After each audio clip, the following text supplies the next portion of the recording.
അപ്പൊ പാല് ചൂടാക്കാൻ വെക്കാം.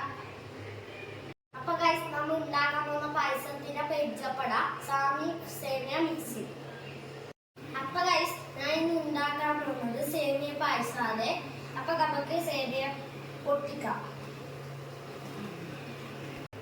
അപ്പൊ ഗൈസ് പാല് തിളച്ചു വന്നിട്ടുണ്ട്. അപ്പൊ നമുക്ക് സേമിയ മിക്സ് ഇടാം.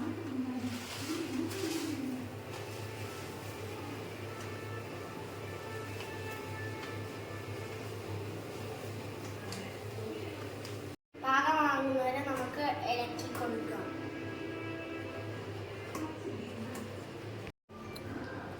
പാല് ഊറ്റി പായസം റെഡിയായി. ഗൈസ് ഇനി നമ്മൾ നന്നായി ഇളക്കുക. ഒരു സ്പൂൺ നെയ്യ് ഇതിലേക്ക് ഇട്ട് കൊടുക്കാം.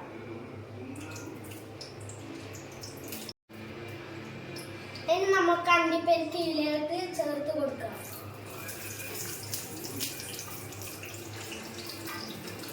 അപ്പൊ ഗൈസ് നമുക്ക് ഇതിലോട്ട് മുന്തിരി ഇട്ട് കൊടുക്കാം.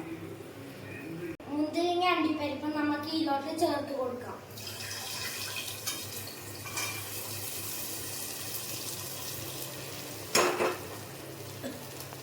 ഇനി ഇത് നന്നായി ഇളക്കി കൊടുക്കുക.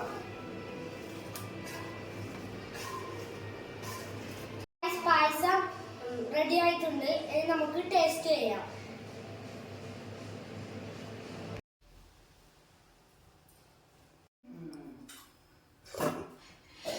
സൂപ്പർ! ഞാൻ ഉണ്ടാക്കിക്കൊണ്ട് വൈകുന്നേരം നല്ല രുചിയുണ്ട്, നല്ല ടേസ്റ്റ് ഉണ്ട്. നിങ്ങളെല്ലാവരും ട്രൈ ചെയ്ത് നോക്കാം. അടുത്ത വീഡിയോയിൽ വീണ്ടും കാണുന്നവരെ ബൈ ബൈ, ടാറ്റ.